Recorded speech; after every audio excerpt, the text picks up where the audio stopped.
that's going to be hard here. The ways of Saranagati are humility, dedication of the self, acceptance of the Lord as one's only maintainer, faith that Krishna will surely protect, execution of only those acts favorable to pure devotion, and renunciation of conduct averse to pure devotion. The youthful son of Nanda Maharaj, Sri Krishna, hears the prayers of anyone who takes refuge in him by this sixfold practice. Bhaktivinoda places a straw between his feet, prostrates himself before the two Goswamis, Sri Rupa and Sri Sanatana, and clasps their lotus feet with his hands. I am certainly the lowest of men, he tells them weeping, but please make me the best of men by teaching me the ways of Saranagati. This is the first song of the Saranagati album, and then we'll go through probably the Daniel.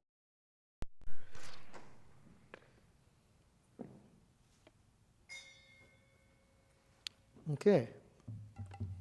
Where are the other women? Yes, please. Please ask them to stop doing whatever they're doing and come over here.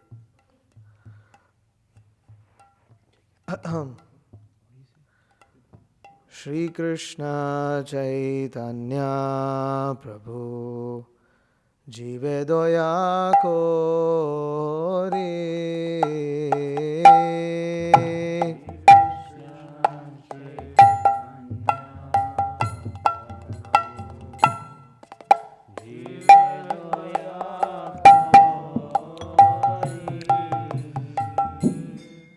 Swaparshadasyadham Shahabhadare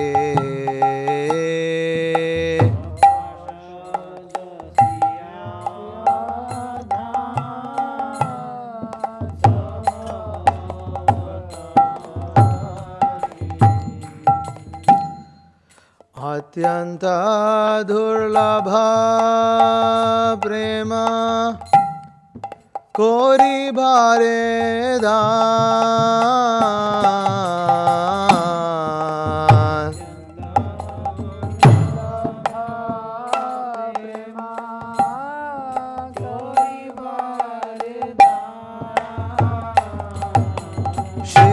Shikhai Saranagati Bhakatera Pran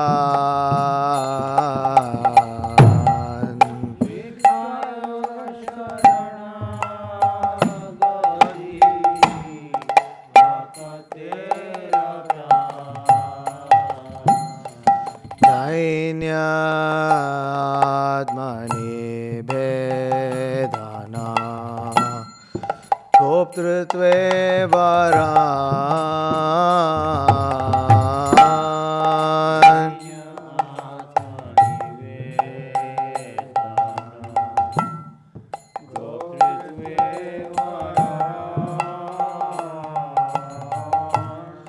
Abhashya Rakhibe Krishna Bhishvasa Palan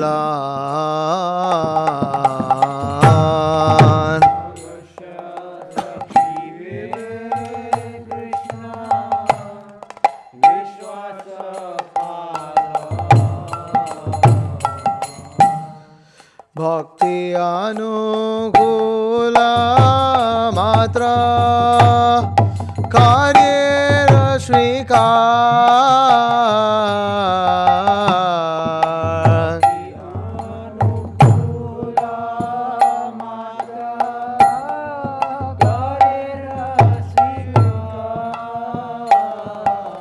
Bhakti Pratikul Bhava Vajranangikar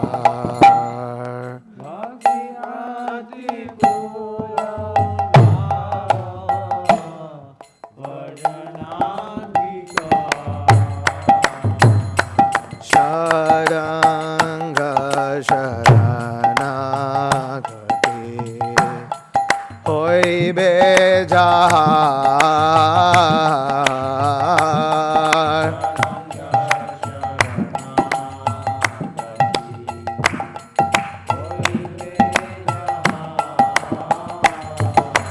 तारा प्रार्थना शुने श्री नंद कुमार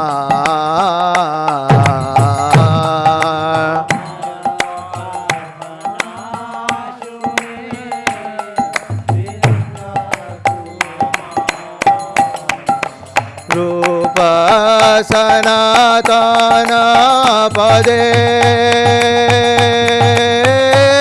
दंते तृण घोरी रूप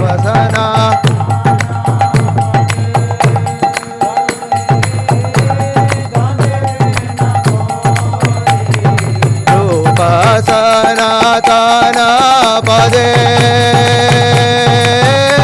दंते तृण घोरी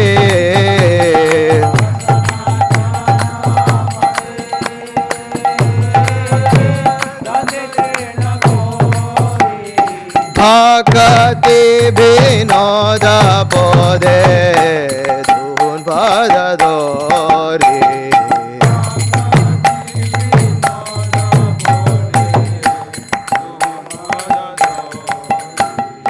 भक्ति विनोद पदे धून पद दोरी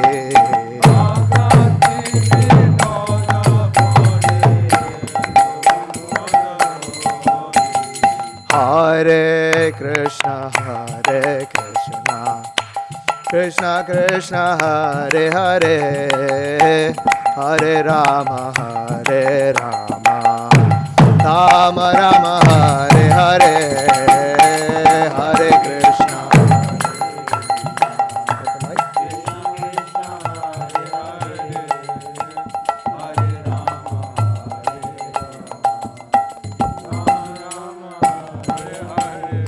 Hare Krishna, Krishna Krishna, Hare Hare, Hare Rama, Rama Rama, Hare Hare, Hare Krishna.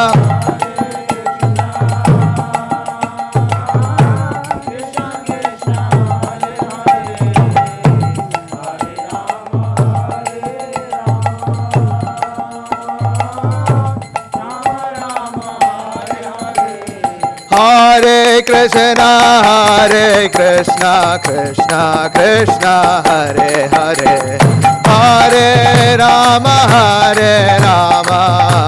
Rama Rama, Hare Hare.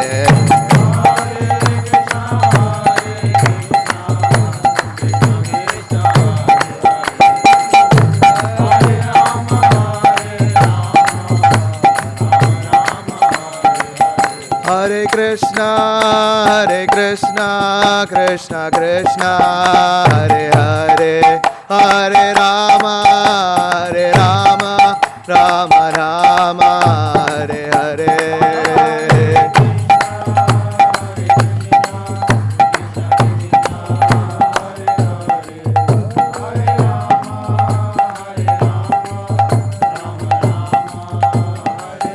Jaya Vaishnav Thakur, Vaishnav Thakur, Vaishnav Thakur, Jaya Vaishnav Thakur.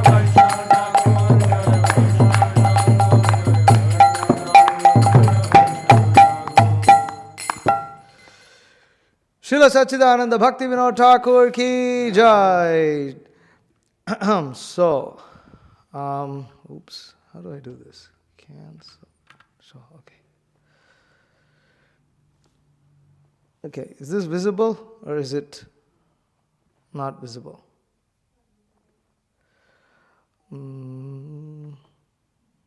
How do I do this? View, zoom.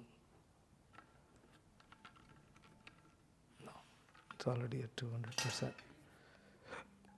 Can you make it higher? Let's see. Too big? A little bit. That's good. It's a little too big. It'll take forever to read. We have to keep scrolling all the time. Is this okay? That's good. All right. Okay, so we are um, um, reading from the seventh Goswami, Rupa Vilas Das, Birth and Infancy. So I thought of reading this because Srila, not much, we don't know so much about Bhaktivinoda Thakur's life before he became an acharya. Actually, we don't know anything about him much, actually. That's the frank truth. But I thought today I felt a little inspired. It's kind of nice to see Bhaktivinoda Thakur has his own autobiography, and Rupa Vilas Prabhu quotes a lot from that.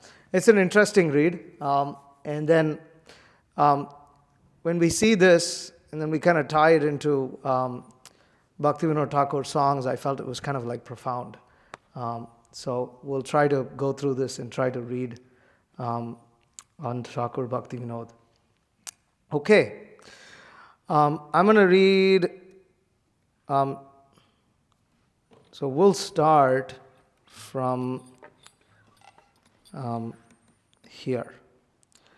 I'm going to read 2 paragraphs and then I'm going to kind of have all the men take turns and read. Okay.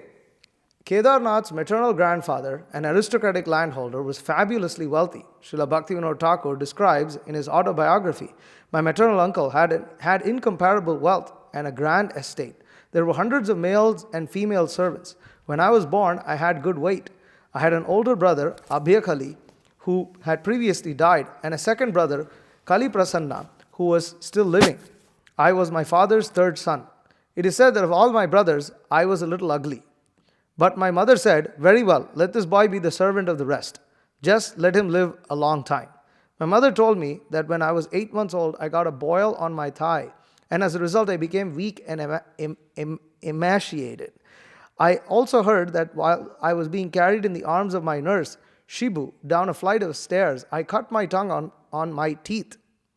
To this day, I have a scar on my tongue. This happened around the time my teeth were coming in. When the boy was almost 2 years old, his father returned from Orissa. His nurse later told him that a few days before his return, the boy saw a crow flying to a perch, and he composed a rhyme. Kaak kal jinger fool, Baba ashet nade basho. O crow, kal, flower of the jinga squash. Father comes, sit aside. This is a little bad translation, in my humble opinion. But basically, it means that, O crow, if my father is coming, so sit aside. It means move. And what happens is, as he spoke, the crow changed his position. Some people nearby noticed this and said, oh, your father must certainly be coming soon. His father arrived a few days later. So it's kind of sort of mystical there. Okay, so somebody start reading.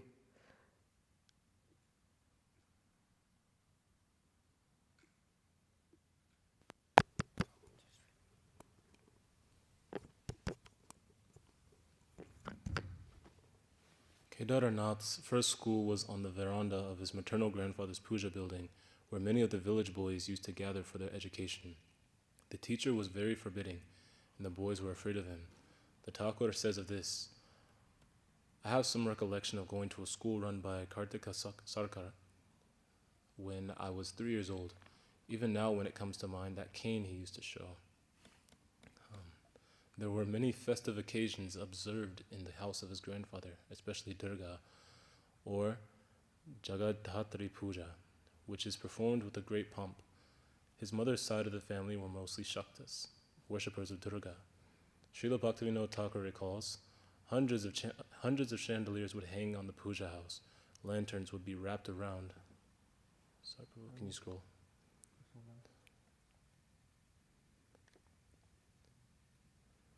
Lanterns would be wrapped around all the pillars and columns. All the guards at the doors would be dressed in sepoy uniforms. Numerous stout men dressed in golden embroidered clothes would come from Saranagati and Shantipur. Many bodyguards and soldiers used to accompany all these men. In terms of people, the scene was like a forest of humanity, and in terms of lights, it was like the Battle of Kurukshetra. The scene was filled with fireworks and rowdy pomp. Late at night, there would be kavigan, singing of poetic compositions. At dawn, I would listen, but the kaviwalas would scream so loudly that it would hurt my ears. I can remember that we used to have 25 or 30 brahmanas from West Bengal come and carry the goddess to the place of worship and would perform the worship. On the 6th day, 2 types of drums would be beaten and the sound would shake the whole puja house. On the 9th day, many goats and buffalo would be sacrificially killed. So this is the background of Srila Bhaktivinoda Thakur, as Bhakti Vikas Maharaj explains in multiple classes. He was born in a family of Shaktas, especially the maternal side. They were really into Shakta worship. This is the household that he grew up in. And very opulent. At the same time, you can see how what type of puja was going on, what kind of worship was going on to Kali, because Bengal is mostly Kali worshippers or Vaishnavas. So yeah.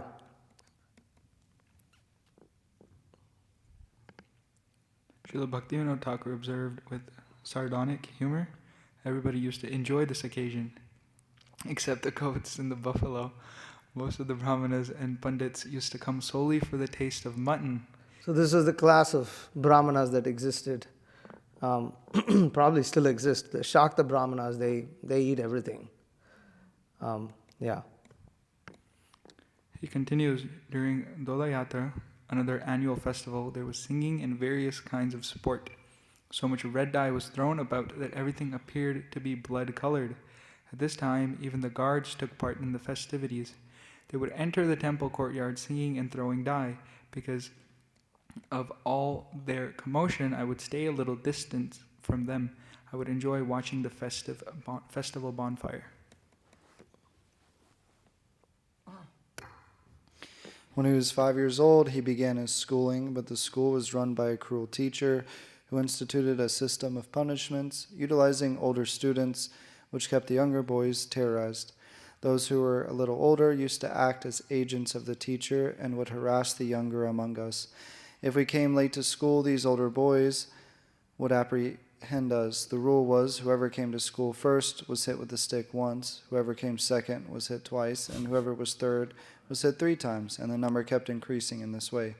The routine was as follows. The youngest students used to write their kakagas, ABCs, on talpata with black coal. Talpata is palm leaf.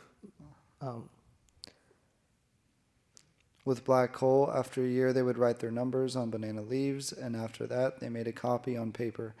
All the older boys were taught accounting, which was the work of the office of the zamindar. So zamindar is landholder. They're big landholders on behalf of the king. They literally manage and oversee entire villages. From time to time, under the scrutiny of the teacher, we would learn the deliberation of a court.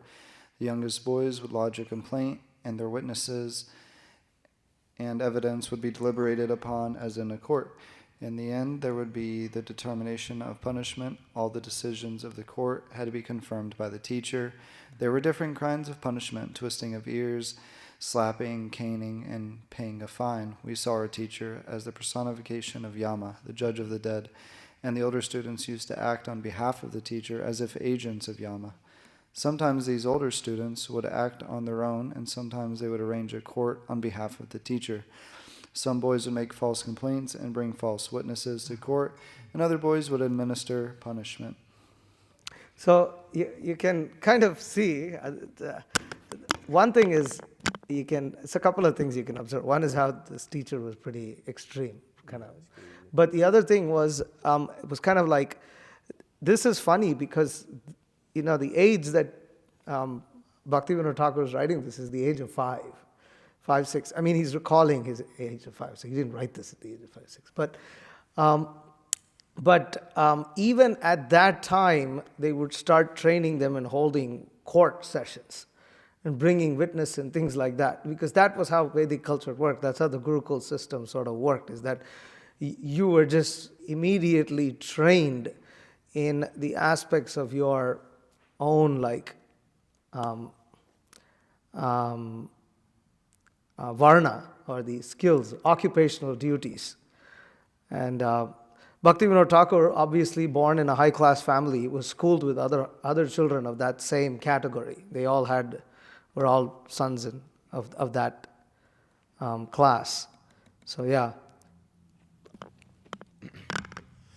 At one point, being intimidated by the older boys, Kedaranath stole some jackfruit from his home for his teacher. Kedarnath is Bhaktivinoda Thakur, if you didn't realize by this time. Yeah. His mother, however, found out and became very angry. When my teacher heard about this, he became frightened. He said that I should only take things that would not be noticed. Don't bring big things. The neighbor's children used to steal tobacco and give it to him. I used to steal soaked chickpeas and give them to him instead. Kedaranath's brother Haridas, who also attended the school, eventually became so furious with the teacher and the boldness of the older boys that he took up a machete and entered the man's home while he slept. Kedaranath, who chanced to be present, took the machete from him and threw it away.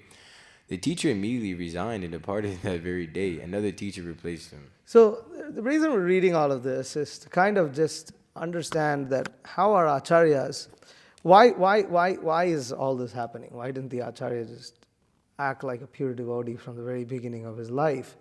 The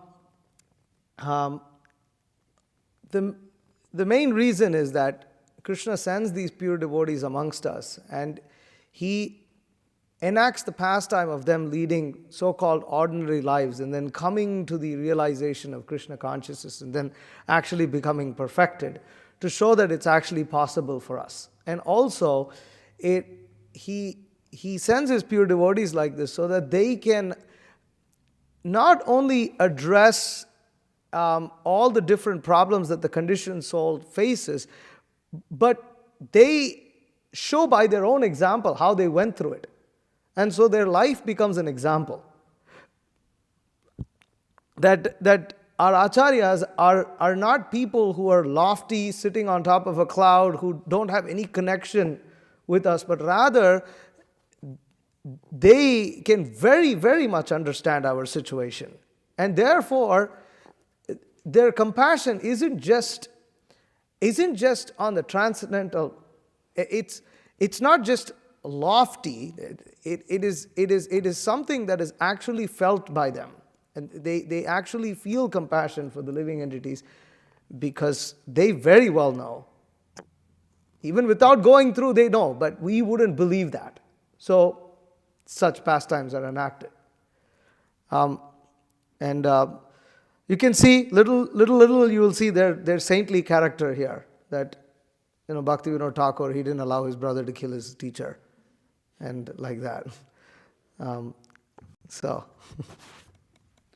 Up to the end of the 6th year, he attended his Bengali medium school, where he studied as follows. We would begin in the morning by standing and loudly reciting the multiplication table, addition tables, ganda tables, kauri tables, and so on.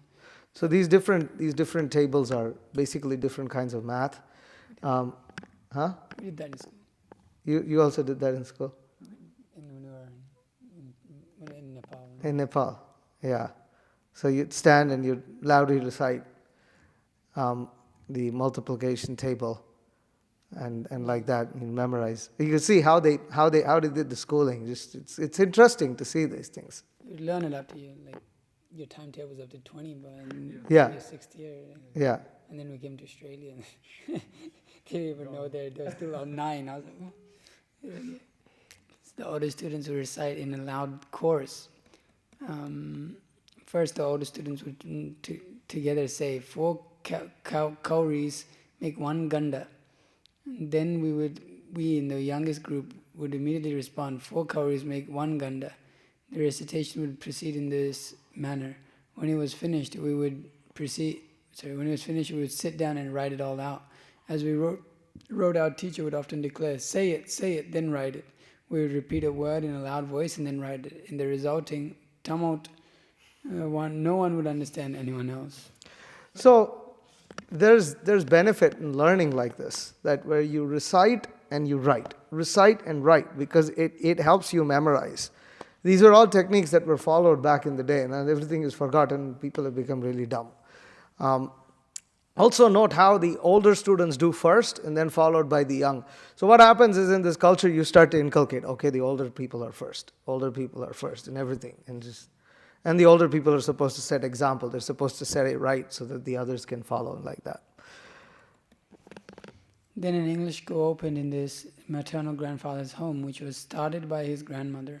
An Indianized Frenchman named Dijor Barrett began to give Kedarnath, his older brother, Kali Prashna, and some of the other boys English lessons, and a nice relationship developed between Kedarnath and his teacher.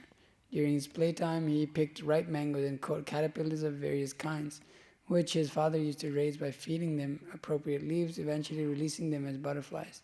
There were many beehives in the garden, and the boys used to break the hives and steal the honey. Kedarnath used to show some restraint in his honey eating, but his brothers did not.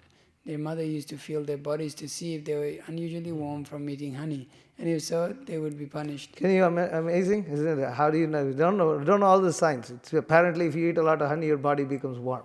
The mom used to test this. Your body is warm, you can get 2 nice slaps, get spanked because you ate honey and you're not supposed to eat it. All this is forgotten. This gives a little insight into life back in the day.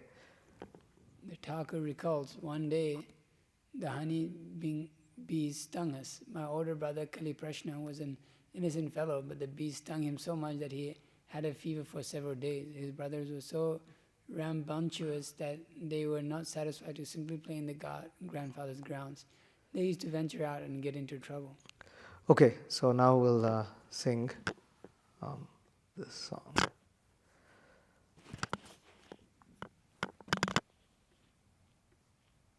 Okay, so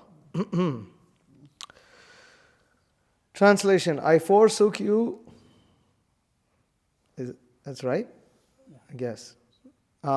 O Lord, and came to this world of pain and sorrow. Now I submit my tale of woe at your lotus feet. While still in the unbearable fetters of my mother's womb, I saw you before me. You revealed yourself but briefly, and then abandoned this poor servant of yours. At that moment I swore to worship you after taking birth. But birth came, and with it the network of worldly illusion which robbed me of all good sense. As a fondled son in the lap of relatives, I passed my time smiling and laughing. My parents' affection helped me to forget the pangs of birth, and I thought the world was very nice. Day by day I grew and soon began playing with other boys. Shortly my powers of understanding emerged. I read and studied my lessons incessantly. Traveling from place to place, proud of my education, I grew wealthy, maintained my family with undivided attention. O Lord Hari, I forgot you. Now in old age, Bhaktivinoda is sad. He weeps. I failed to worship you, O Lord, and instead passed my life in vain. What will be my fate now?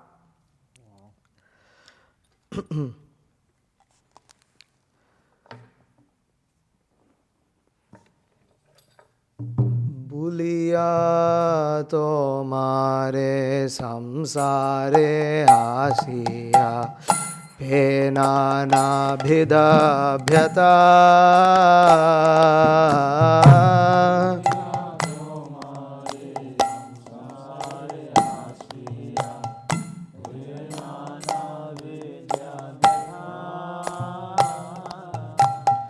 tomara charane Ashiya chiyami tomar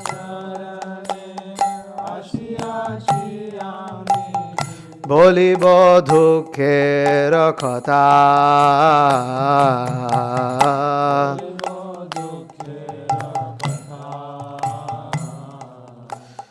janani jatare chilama jagana Bhishama bandhana pashe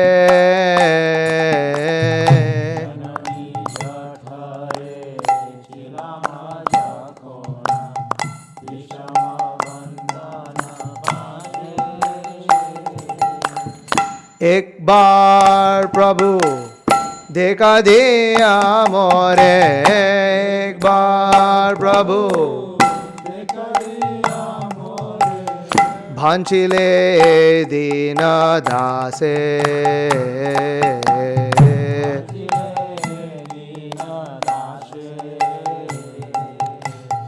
Takhano bhavino janama paya Koribo bhajana taba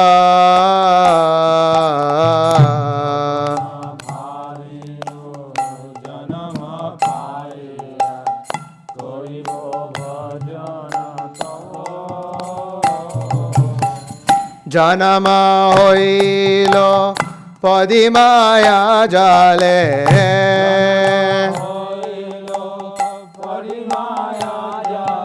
Na hoilo jnana labha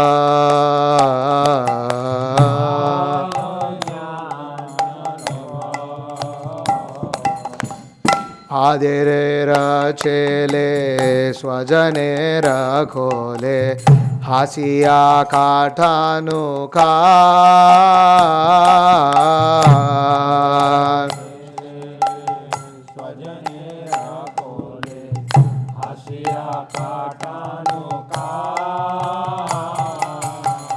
Janaka janani snehite bhuliya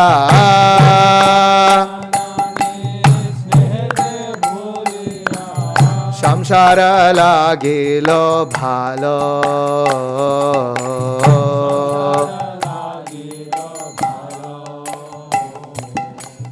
Krame dina dina balaka hoya Bhelino bhalaka shaha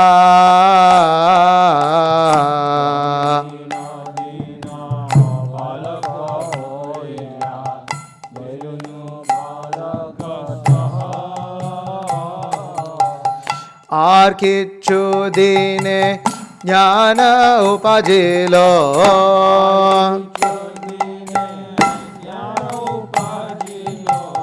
পথ ভড়ি অহরহ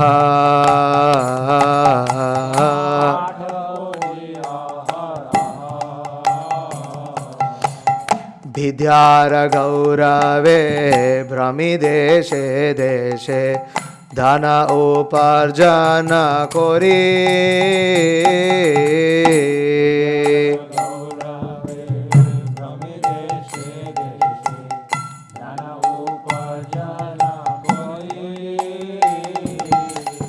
স্বজন পালন করিয়ে ক্ষমনে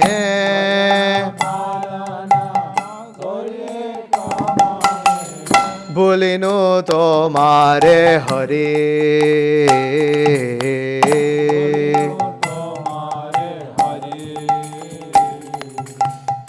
ভার্ধক এখন ভকতি বিনোদ কান্দিয়া কাতর অতি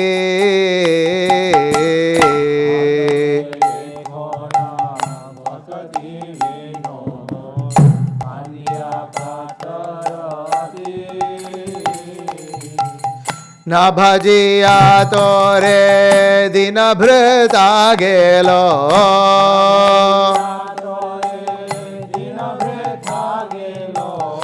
এখনো কি হবে গতি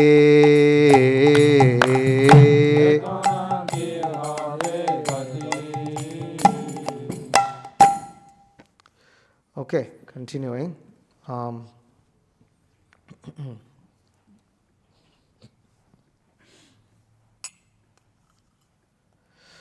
Okay. Who's next?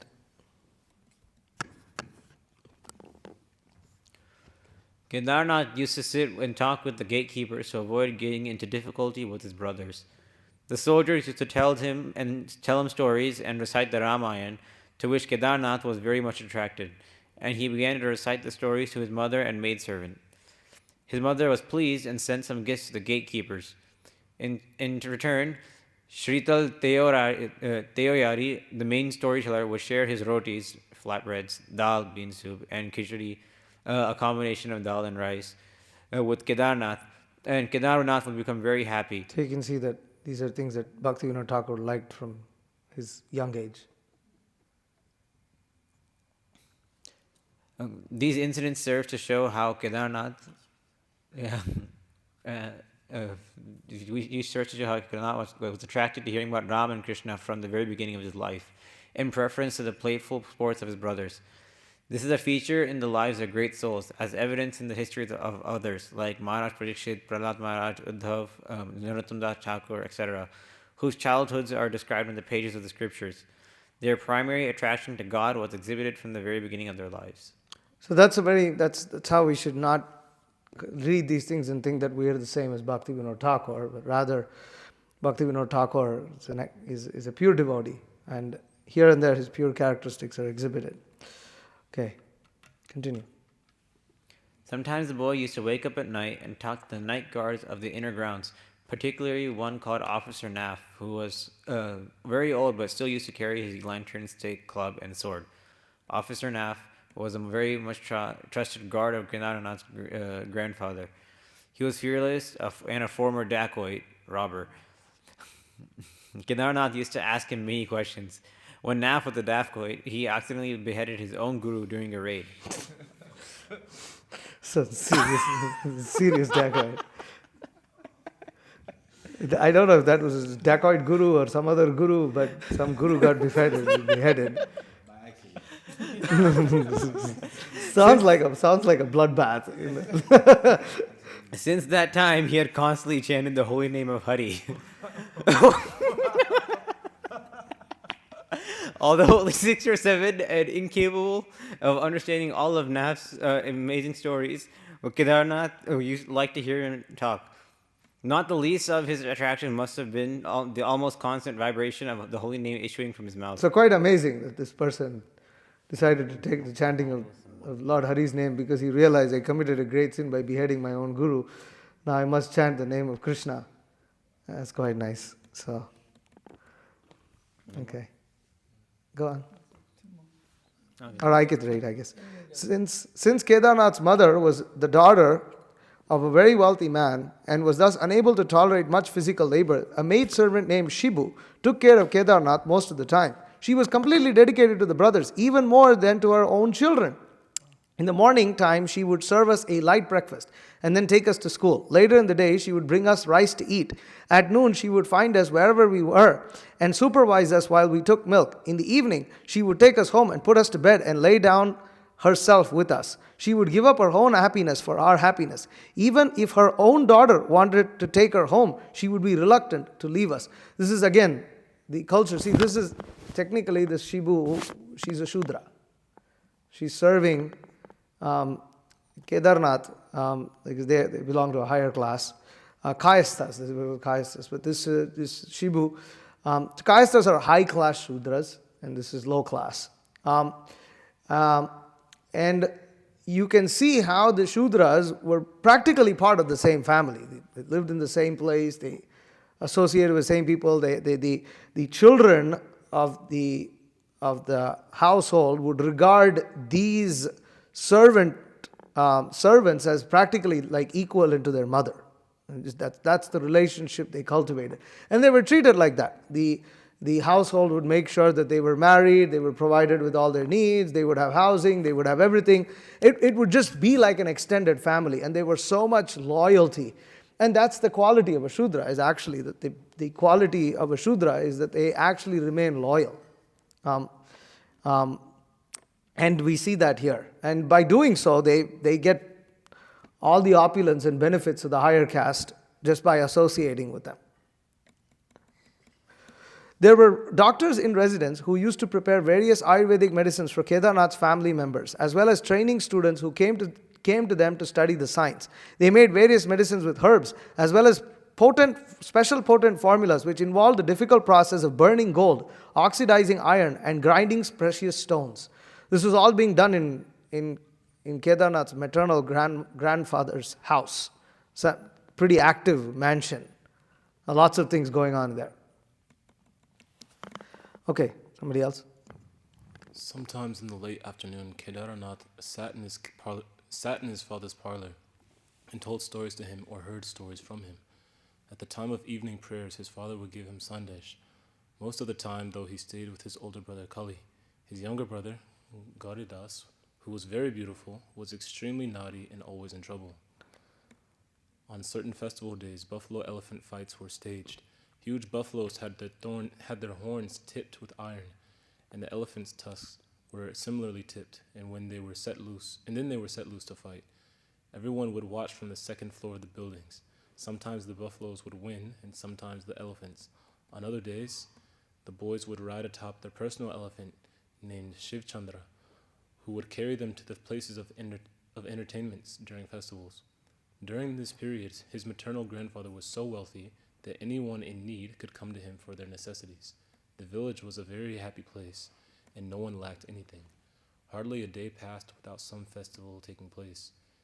In those days, Ula. Ula was free from suffering. There were 1,400 good Brahmana families, and there were many Kayastha and Vaidya. Vaidya is families Ayurveda. No one in the village went without food. One could get by with very little in those days. Everybody was cheerful people. Everybody was cheerful. People used to sing, make music, and tell entertaining stories. You cannot count how many jolly, fat-bellied brahmanas there were. Almost everybody had a good wit, could speak sweetly, and was skilled in making judgments. Everyone was skilled in the fine arts, song, and music. Groups of people could be heard at all times making music and singing, playing dice and chess. If anybody was in need, they could go to the home of Mushtopi Mahashaya, his maternal grandfather, and get whatever they required without any difficulty. And Ulagram did not know the need of work in order to eat. What a happy time it was. So this is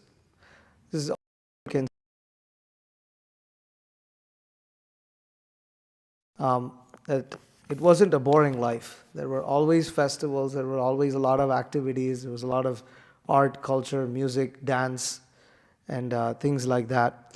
Of course, there was only one problem in all of this, that this was all not connected to Krishna. And therefore, as you will see later, it won't last.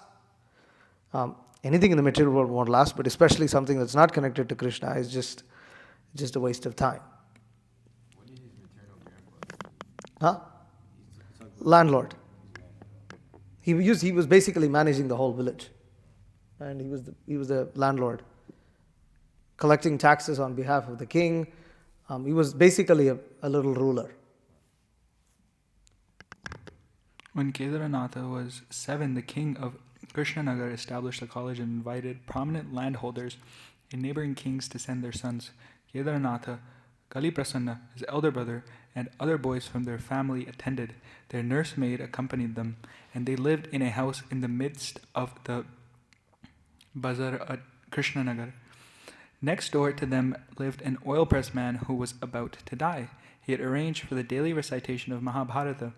Kedaranatha very much liked to hear the stories from the Mahabharata, and the stories about Bhima especially attracted his mind. He humorously observed, on certain days the speaker would get a lot of things to eat, and on those days he would be most eloquent.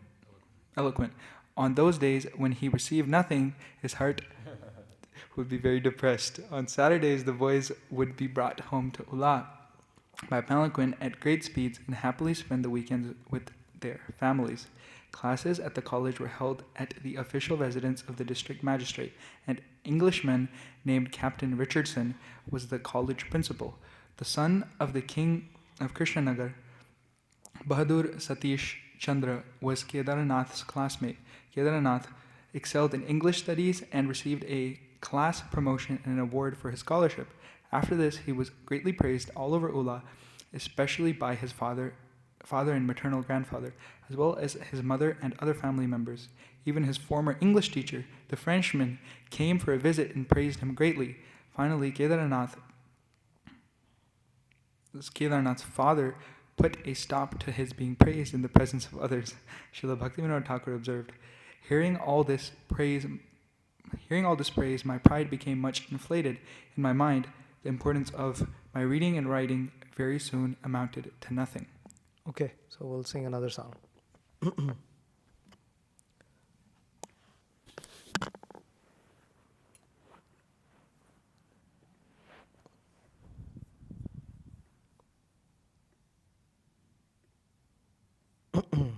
Okay. So Bhaktivinoda Thakur writes, with great enthusiasm I spent my time in the pleasures of mundane learning and ever worshipped your lotus feet. O Lord, now you are my only shelter. Reading on and on, my hopes grew and grew, for I considered the acquisition of material knowledge to be life's true goal. How fruitless those hopes turned out to be, for all my knowledge proved feeble. Now I know that all such erudition is actually pure ignorance. All the so-called knowledge of this world is born of the flickering potency of your illusory energy Maya. It is an impediment to the execution of devotional service to you. Indulgence in mundane knowledge verily makes an ass of the eternal soul by encouraging his infatuation with this temporary world. Here is one person who has been turned into such an ass, who for so long has carried on the back the useless burden of material existence. Now in my old age, for want of the power to enjoy, I find that nothing at all pleases me. Life has now become agony, for my so-called erudite knowledge has proven itself to be worthless ignorance. Material knowledge has now become a pointed shaft and pierced my heart with the intolerable burning pain of ignorance. O Lord, there is no treasure worth seeking in this world other than your lotus feet. Bhaktivinoda abandons all his mundane knowledge and makes your lotus feet the sum and substance of his life. Somebody else can sing? Just one line at a time. Anybody like to? Vidyara vilase kathainu ka paramasahasa am. How does this thing go again? Paramasahase ami Vidyara vilashe kathai nukhal Paramasahase ami Omara charana na bhajinu kabhu Tomar charana na bhajinu kabhu Ekona sharana tumi Ekono sharana tumi Purite purite bharasa bharilo Jnana gate habhimani Podite podite bharasha bharilo Jnanagati habe mani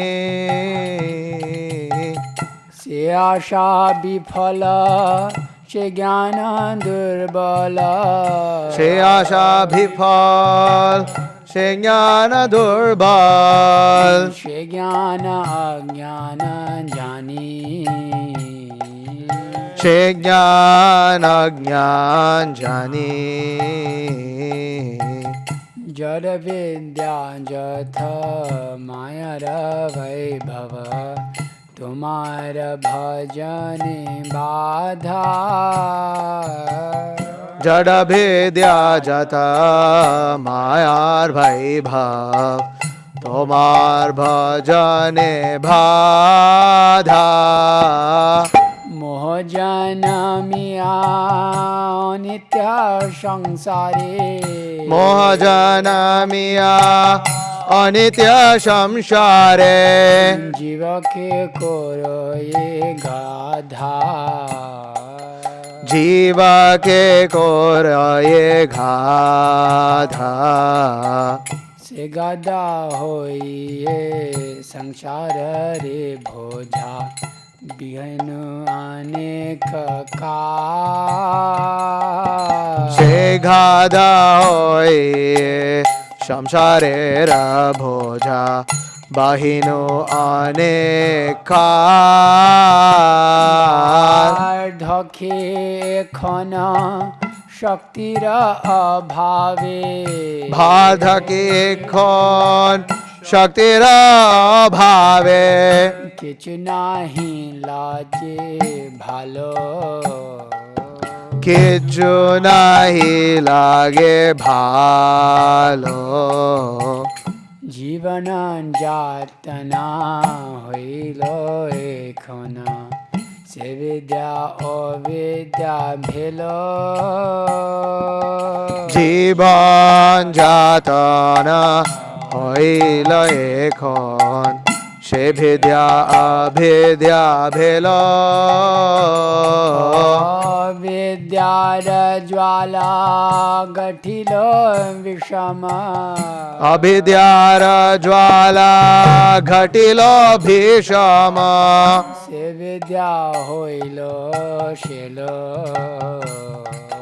She bhidya hoilo shelo. Tomara charana bina kichu dhana sangsare nache Tomar charan bina kichu dhan samsare nache Tomara charana bina kichu dhana sangsara nache Tomar charana bina kichu dhan samsare nache Bhakti Vinoda Jada Vidya Chadi. Bhakti Vinoda Vidya Chadi. Bhakti Vinoda Jada Vidya Chadi. Bhakti Vinoda Jada Vidya Chadi. Pada Kore Tuva pada kore sa. Pada Kore Tuva pada kore sa.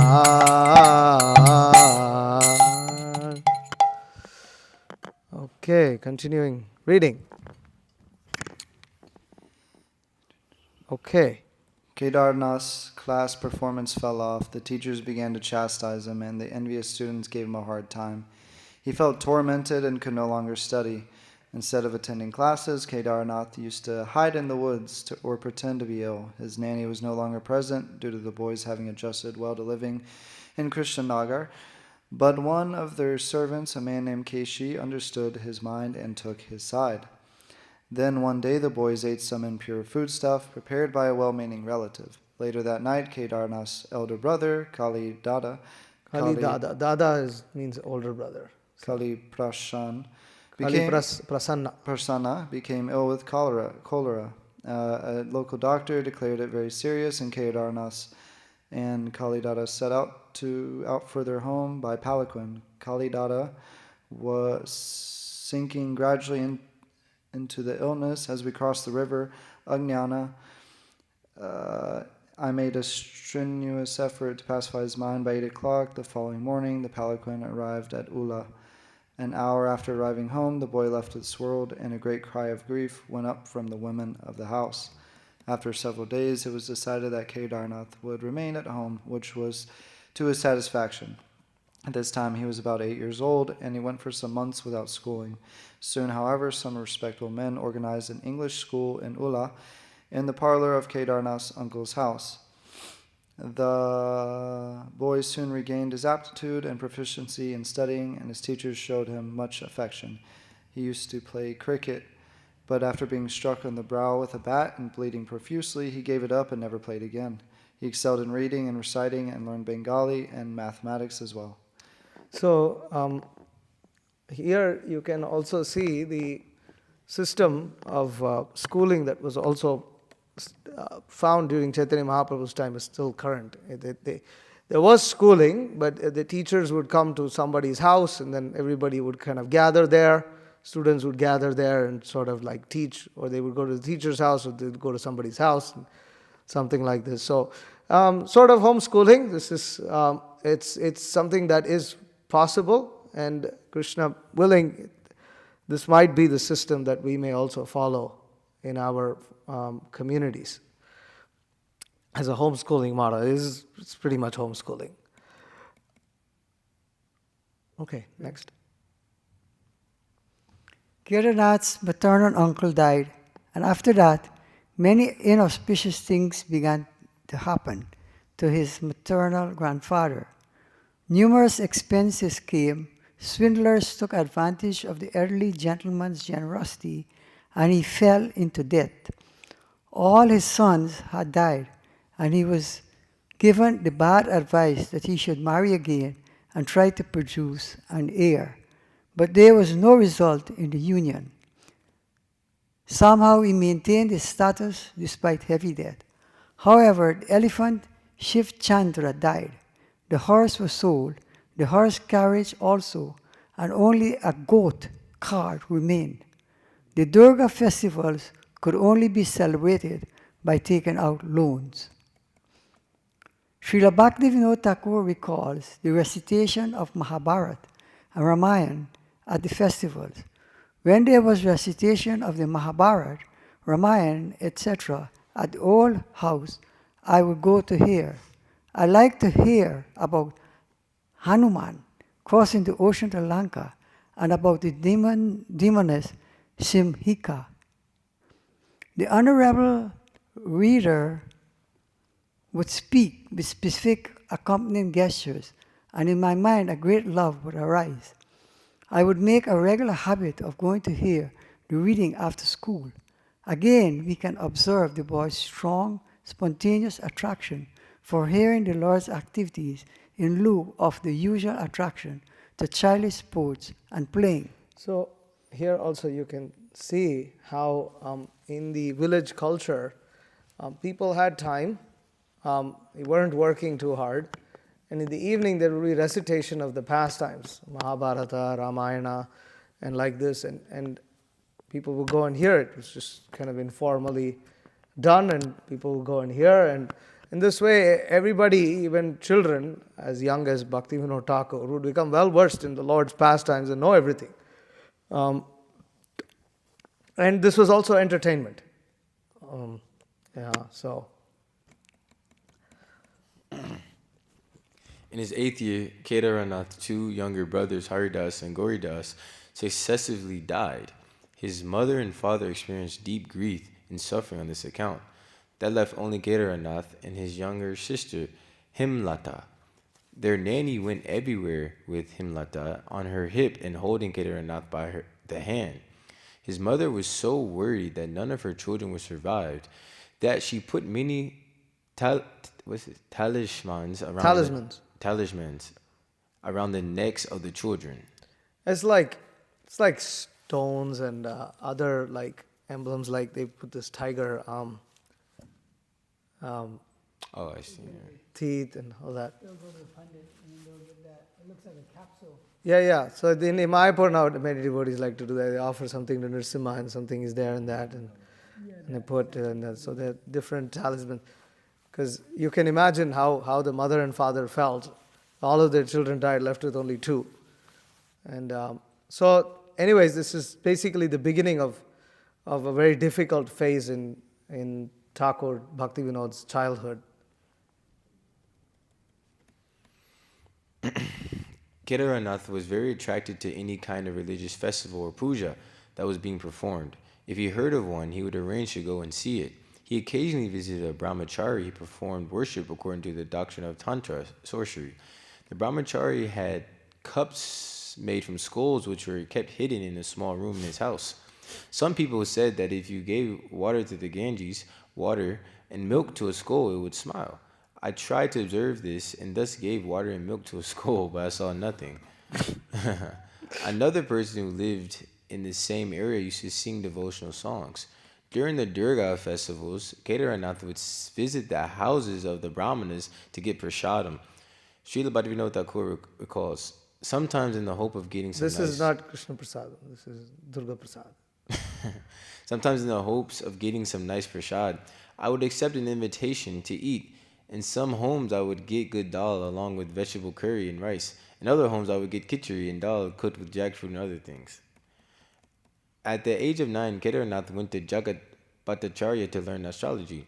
His cousin Kailash Datta also tried to learn. Kedaranath took notes with care and committed to memory whatever he was taught.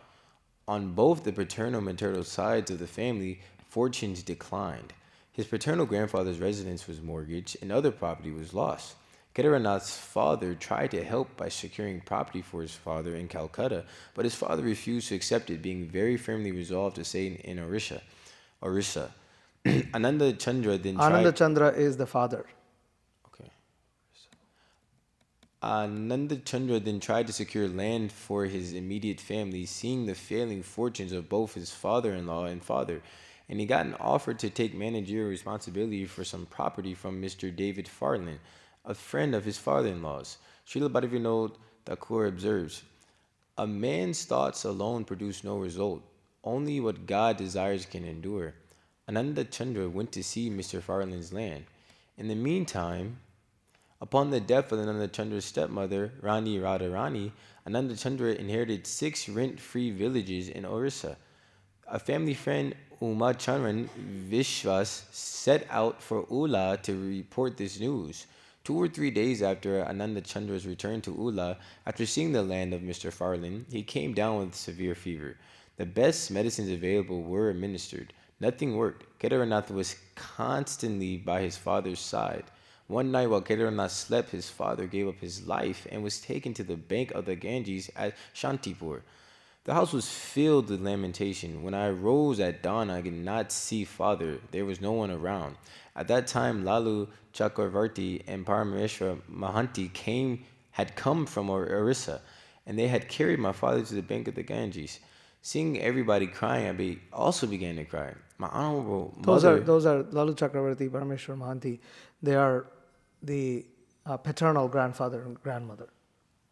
My honorable mother, being in anxiety, was weeping, and many people were trying to console her. Loud sounds of crying filled the house. My honorable grandfather closed the door.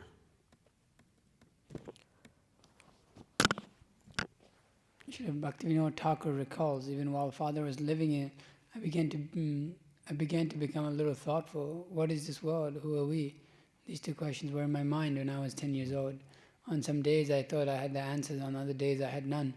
One day in the evening, as the moon was rising, while I was wandering about on the roof of my father's parlor, I noticed that the moon was moving with me. I thought this must be the same moon that we saw in Krishnanagar, and that this small disk exists everywhere in the same fashion. I had previously thought that in different places there was different moon, but now, see the moon move, I concluded that it was the same moon everywhere. I'll read the Ramayana, Mahabharata, Kali Purana, Anada, Mangala, etc. from Bengali manuscripts and imbibed much lore in this way. I would discuss these edifying subjects with whomever I met who was a little learned. The scrutinizing mood reminds one of Maharaj Parikshit, who examined everything around him after emerging from the womb, and as he looked for Krishna, whom he had seen there.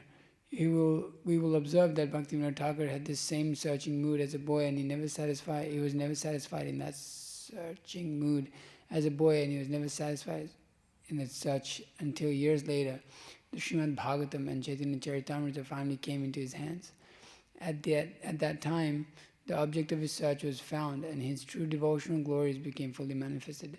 A learned man named Vachaspati Mahashaya would often talk to Kedarnath about spiritual topics and told him that there was no talks between the demigods and mankind in Kali Yuga. One day, when the boy went to eat star apples in the garden near the parlor of his grandfather's, he was frightened due to the fear of a ghost that was reputed to stay there. Vachaspati Mahashaya described the forms of the ghost to him in some detail, and the boy became more frightened. However, he also had a strong desire to eat the star apples. He then spoke to the mother of a friend who was reputed to be expert in the occult, and she told him that there is no fear of ghosts as long as one chants the name of Rama. By way of an experiment, the boy went to the orchard constantly calling out the name of Rama. He then became convinced in his heart that chanting the name of Rama was protection against ghosts. From that time, he was not afraid to go out at dusk, and when he did, he constantly chanted the holy name of Rama. Srila Bhaktivinoda Thakur recalls, at the dusk, I would always utter the name of Rama. When walking about in the streets and alleys, I always chanted the name of Rama. I obtained such great satisfaction in my mind from this that for many days afterwards I took the medicine against ghosts. I heard that a ghost lived in the Homa, sacrifice of fire building. Uttering the name of Rama, I chased the ghost away. So amazing. Bhaktivinoda Thakur had such faith. Was able to do these kind of things. Nice to hear all these glories of Thakur Bhaktivinoda. So shall we continue reading or sing one more song?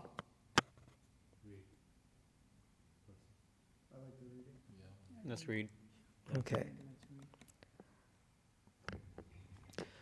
Kedarnath had an elderly friend who was a sculptor who made backdrops for the goddess Durga.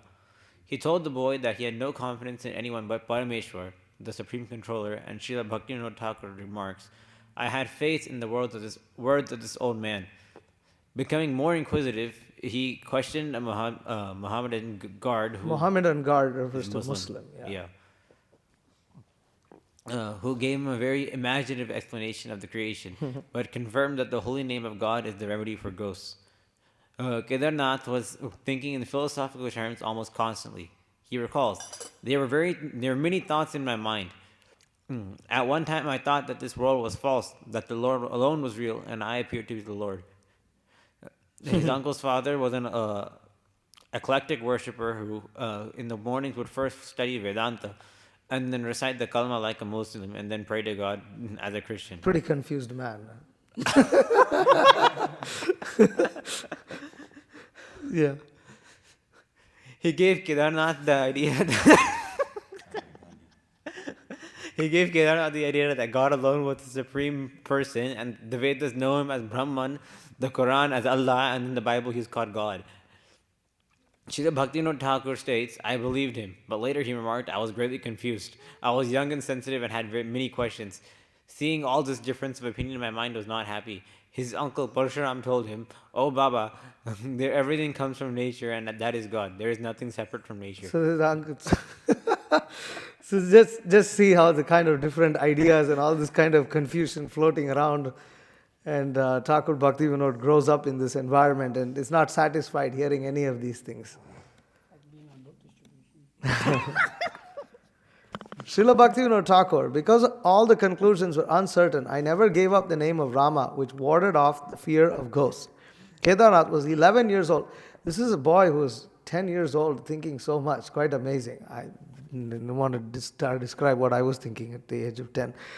Kedarnath was 11 years old at the time of his father's death. It was a very disturbing time for him, with uncertainty in all directions. It's very heavy to lose your father at that age. And he continued his studies, but his heart was not in it. He began to secretly drink castor oil to make himself sick, so that he wouldn't have to go to school, and he would often get fevers. He continued to think in a very philosophical way and wrote a poem called Ula Chandi Mahatmya about the deity of Ula, Durga, a book which according to the Thakur no longer exists. Marriage and studies in Calcutta. Upon reaching the age of 12, his mother arranged a marriage with a 5-year-old girl from Ranaghat named Shayamani, the daughter of Sri Yukta Madhusudan Mitra. She hoped to improve the family's fortunes by this arrangement. Childhood marriages were not uncommon at that time in Bengal. Such marriages were generally arranged by astrological calculation, so the partners would be compatible, and the couple usually came from similar family backgrounds. The psychological reasoning behind these early marriages was that a girl in Vedic culture would feel secure knowing that her future was arranged and her protection guaranteed. The couple did not generally live together until they reached adulthood. A grand wedding was held, which Srila Bhaktivinoda Thakur compares to a child's doll marriage.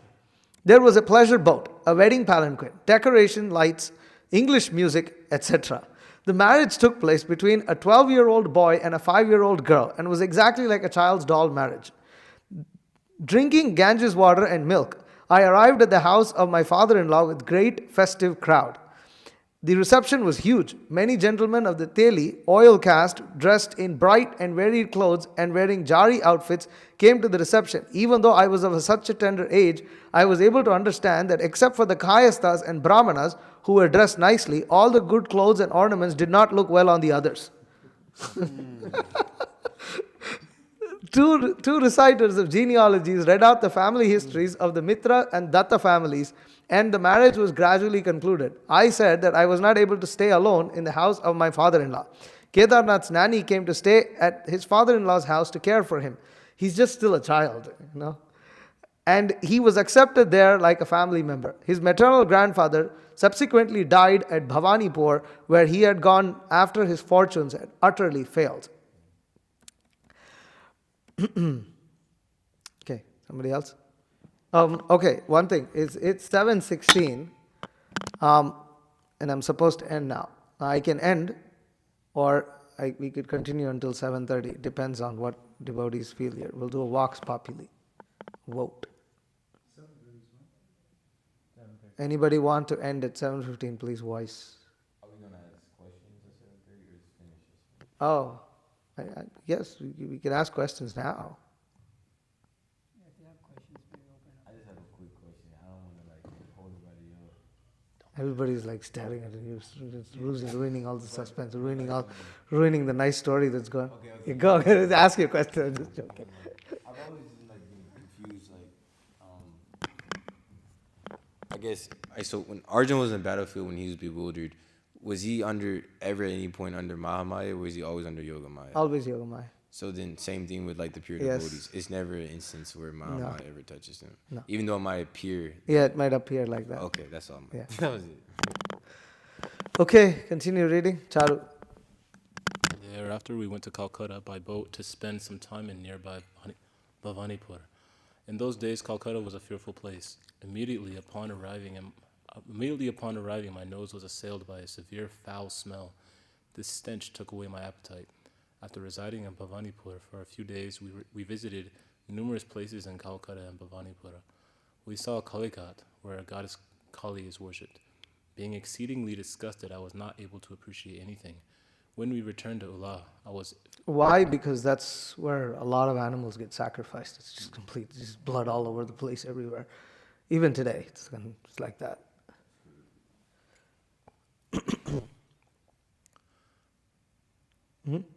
Being exceedingly disgusted, I was not able to appreciate anything. When we returned to Ula, I was the first to leave.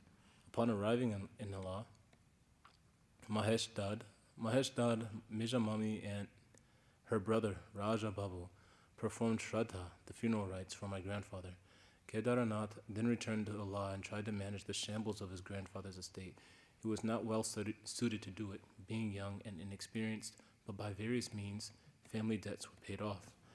However, it seemed that there was never enough money, and his family experienced suffering on this account, being so much accustomed to a comfortable existence. You have to kind of see, right? This is Thakur Bhaktivinoda in his young age had a private elephant, and that him and his brothers would ride around, and there was so much opulence, and now this is where their fortunes are going. Tough. The Thakur recounts, everybody thought that my mother had a lot of money and jewelry. Except for a few properties, all her wealth was lost. At the time my father went to Murashidabad, he took 1,500 rupees from my mother. That money was lost. On another occasion, my father went to extricate one of the sons from Mukherjee from some difficulty and loaned 2,500 rupees from my mother's family, with the security of jewelry to that end. Most of that money was never repaid. My wedding cost almost 2,000 rupees. My mother paid 1,000 rupees of the expenses. In this way, there were numerous expenses and no money remained in my mother's hand. I was in complete anxiety. My grandfather's house was huge, the guards were few, and I was afraid of thieves at night. I thus gave the guards bamboo rods to carry. In this regard, I was not lax. Difficult times. I think I'll read because as I'm scrolling, it'll probably make the reading a little faster. When Kedarnath was 14, his maternal uncle, the famous Bengali poet Kashi Prasad Ghosh, came for a visit. Kashi Prasad was a journalist and the editor of the Hindu Intelligencer, a weekly journal. He was a literary luminary of his time, and his home was a meeting place of many famous figures of the Calcutta literary scene. Many aspiring writers came to him to be trained in effective English composition. He recounted among his friends the Englishman Major Richardson, commonly known as Shakespeare Richardson, who was a noted author and journalist, as well as being the aide-de-camp to Lord William Bentinck, who in his time had wielded tremendous influence and power in the development of British affairs in India. Kashi Prasad tested the English reading and writing of Kedarnath and was impressed with his intelligence and gave him a mirror as a prize. Kedarnath's maternal uncle suggested to his mother that he go to Calcutta to pursue his studies. His aunt reasoned with his mother that she would care for him as though he were her own son, and thus it was decided that Kedarnath would go to Calcutta for his education. Arriving in Calcutta after the puja season, Kedarnath stayed in the house of Kashi Prasad. It had very thick pillars and was situated on the northern side of a pond called Heduya. On the banks of the Heduya were the homes of missionaries, the church of Krishna Bandor, Queen's College, and the Bethune School. It was a beautiful and aristocratic section of Calcutta. Kedarnath was enrolled in the Hindu Charitable Institution School. He studied there for 4 years from 1852 to 1857, constantly reading and studying literature with Ishwara Chandra Nandi, in whom he had great faith. He described that gentleman as truthful, in control of his senses, religious, knowledgeable in the Shastras, and well-spoken. The British were interested in creating a generation of Indians whose native ways could be transformed by education. In a famous education brief written in 1835, Thomas Macaulay put forward his argument succinctly, if arrogantly.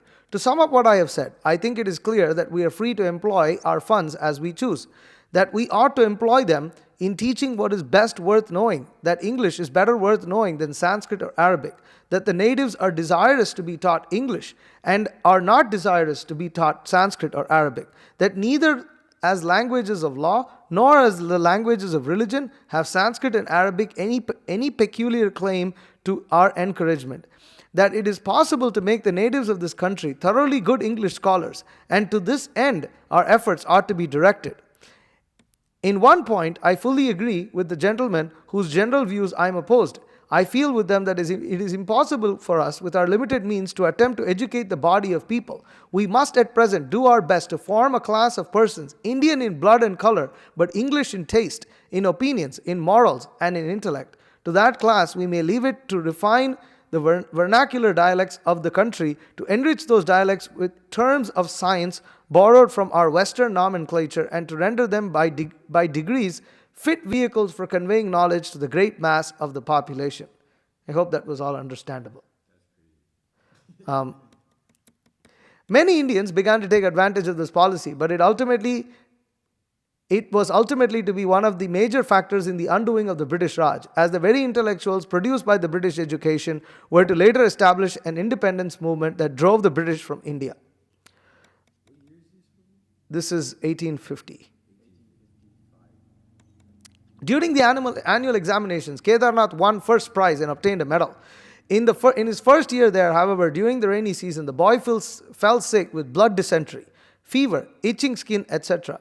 Becoming very weak, he returned with some residents of Ula for a visit to his home. Since his illness was complicated, his mother spoke to a leather worker who said he knew a fakir who could cure him. A fakir named Chanda arrived using bakash leaves. He performed an exorcism and gave Kedarnath gura leaves to eat. He gave Kedarnath a mantra to chant and told his mother to feed him only vegetables and rice cooked with ripe tamarind in particular.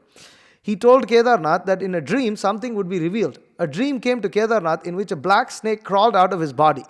The fakir was satisfied that Kedarnath was out of danger. He told him to continue with the mantra and never eat any demigod prasadam.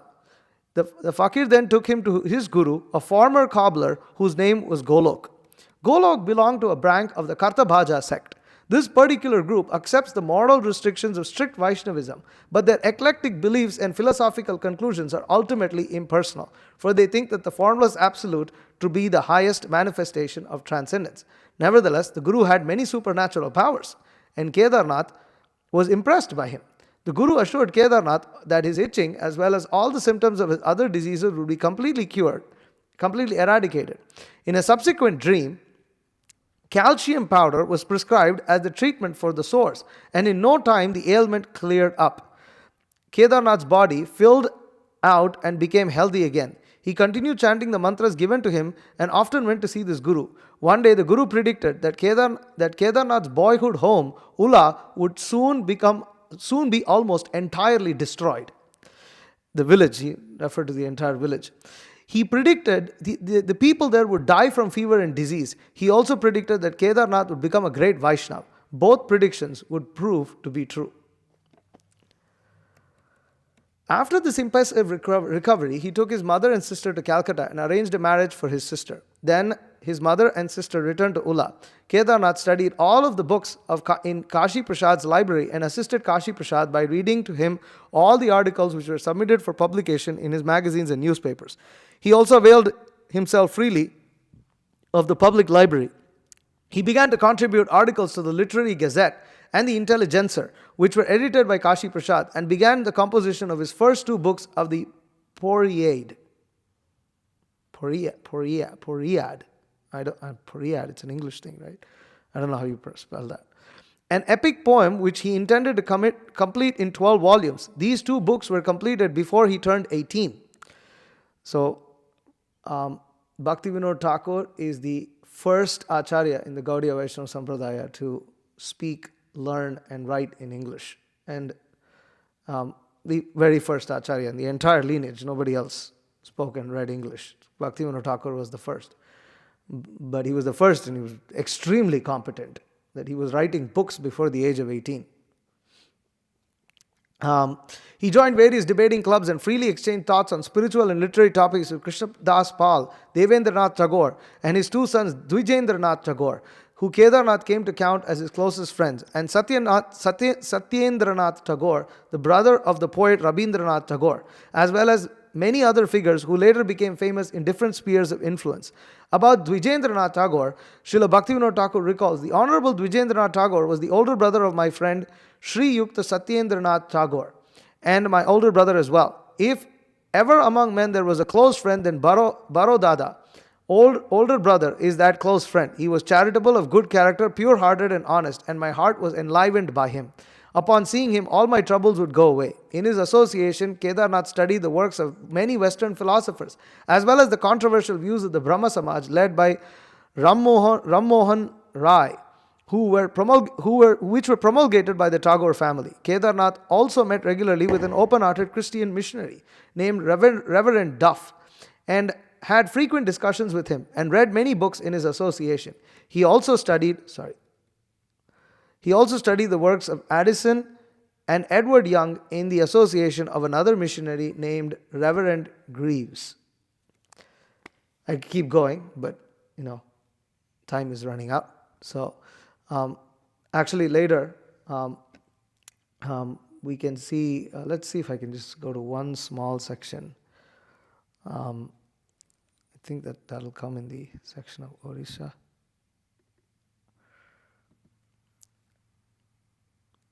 Yeah. So I'll just read this. This is about the glories of his paternal grandfather. His paternal grandfather sent for Kedarnath from Choti Mangalpur in Orissa and wrote, I will not live much longer. I desire to see you immediately. If you come quickly, then I will be able to see you. Otherwise, it will not be possible. This was 1858. His mother and wife accompanying him, he set out for Orissa. There were great obstacles on the journey, but when he finally reached the outskirts of Chotigram, his grandfather sent 2 palanquins with bearers. His grandfather openly wept out of affection when he saw them. Kedarnath observed the activities and schedule of his grandfather. He kept many cows, and there were plenty of yogurt and ghee always. He also had many animals, peacocks, swans, etc. That elderly gentleman ate nothing at all during the day. At midnight, he would eat kachoris, stuffed pastries full of chilies, or milk cooked with date sugar. He wore the saffron cloth of a sannyasi. During the day, he constantly chanted japa. Kedarnath saw him pull cobras out of their holes and kill them with his shoes. He was very strong and did not appear to be ill. According to one of the earlier biographers of Srila Bhaktivinoda Thakur, Pandit Sarkari Chattopadhyay, that gentleman, Kedarnath's grandfather, had once been a conspicuous figure in the city of palaces, Calcutta, and retired to a lonely place in Orissa to spend the rest of his life as an ascetic. He could predict the future and knew when he would die. He could commune with supernatural beings. Raja Vallabh Datta, this is the grandfather, worshipped Lord Jagannath and Radha Madhav in his house. He made a horoscope for Kedarnath and predicted that he would secure a good position at the age of 27. So then, in the meantime, he got news that his grandfather was sick, but when he arrived, his grandfather appeared well. However, the old man told him, do not leave here for 1 or 2 days. My life is coming to an end. On the third day thereafter, his grandfather had a slight fever. He sat upon the bed in the courtyard of his house, leaning against a bolster, and he began to continuously chant the holy name. He's a Vaishnava. His grandfather is a Vaishnava, a great Vaishnava. Srila Bhaktivinoda Thakur recounts, he called for me and said, "After my death, do not tarry many days in this place. Whatever work you will do by the age of 27 will be your principal occupation. You will become a great Vaishnava. I give you all my blessings." Immediately after saying this, his life left him, bursting out of the top of his head. Such an amazing death is rarely to be seen. So his grandfather was a great yogi. He was a Vaishnava and a great yogi. And just like that easy journey to other planets, yogi, he left his soul left the body from the Sahasrara chakra, the topmost portion of the head, and he's chanting japa at that time and goes back home, back to God, and blesses Bhaktivinoda Thakur to be a Vaishnava. So these are the amazing early pastimes of Srila Bhaktivinoda Thakur. And okay, any questions? Any final questions? Those who want to leave can leave. Just finally want to take some questions. Those who... Yes, Mataji.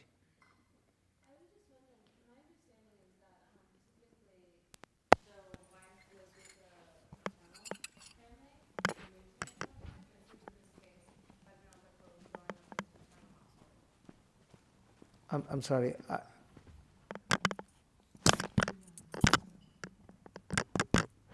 I don't think this is on. I think the bottom part is off. Is it on? Just flick both of them up. Okay. Yeah. Yeah. And flick the other switch, Okay. So it's my understanding that after marriage, the wife goes to the paternal her husband's household, but it seems in this case that Bhaktivinoda Thakur was being raised in his maternal household. Is that probably because his father's side was like an ascetic? That's what it said. No. That in joint families things can be. You see, it's not absolutely rigid. The father did live with the maternal grandfather. The father lived with his father-in-law. But sometimes it's just practical, that it may be because of financial business reasons that they were helping the family and like this. And generally the families tend to be pretty close. And so, for whatever reason, Bhaktivinoda Thakur's father wanted to live in Bengal and not Odisha.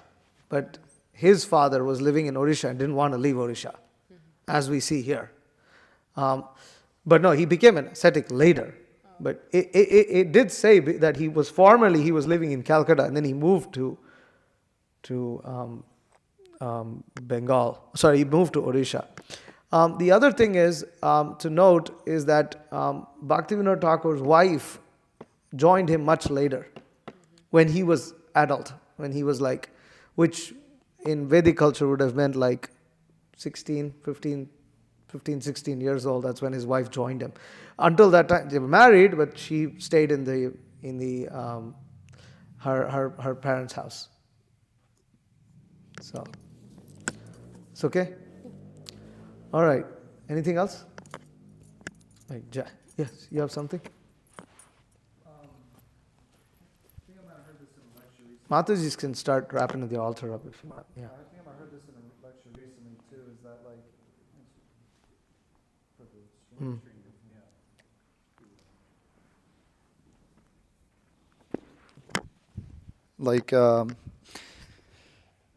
Nitya Siddhas who come here, they're already... Somebody should be here to end the live stream, please. If he doesn't need to go, then... I know how to do it, okay. Yeah. Just like I'm just thinking about it because he received some blessings, become a great Vaishnava, but he was already destined to do so. Yeah. Similarly, like, our parampara, like Srila Prabhupada was, given the order by his spiritual master.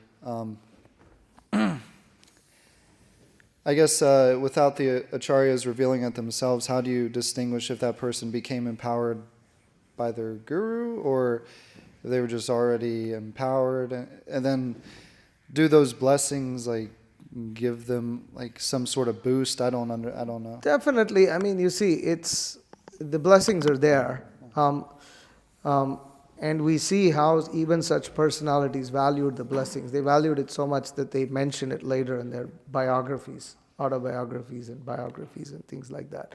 Even Srila Prabhupada said that his father prayed that he would become a great devotee of Radharani. And Srila Prabhupada says that, mercy of my father, he was a great Vaishnava. Of course, he was already a great Vaishnava. Prabhupada is an eternal associate. Yet, the Vaishnavas always feel naturally humble, and they naturally feel that they are practicing only because of the mercy of others. This is even of pure devotees. So that's the case, that the blessings definitely count. The personalities themselves feel like it counted for them. So we, of course, will accept that it is counted. Although it's not, so we can say that Bhaktivinoda Thakur received the blessings of his father, of his grandfather, to be a great Vaishnava, and that is true. And it is also true that Srila Bhaktivinoda Thakur was always a Vaishnava, and that is also true. We can just understand from these examples that the blessings of great devotees does help. It helps even in uncovering the glories of the previous acharyas, that they play a role in that. And in our cases where there isn't covered glories, where we are conditioned souls, it will greatly help us to get such blessings. And so that's the story that we take out of that. It's very important to take blessings from senior Vaishnavas. Okay, Hare Krishna. Srila Bhaktivinoda Thakur ki jai. Srila Prabhupada ki jai. Vancha kalpatarubhyascha kripa sindhubhyevacha. Patitanam pavanebhyo vaishnavebhyo.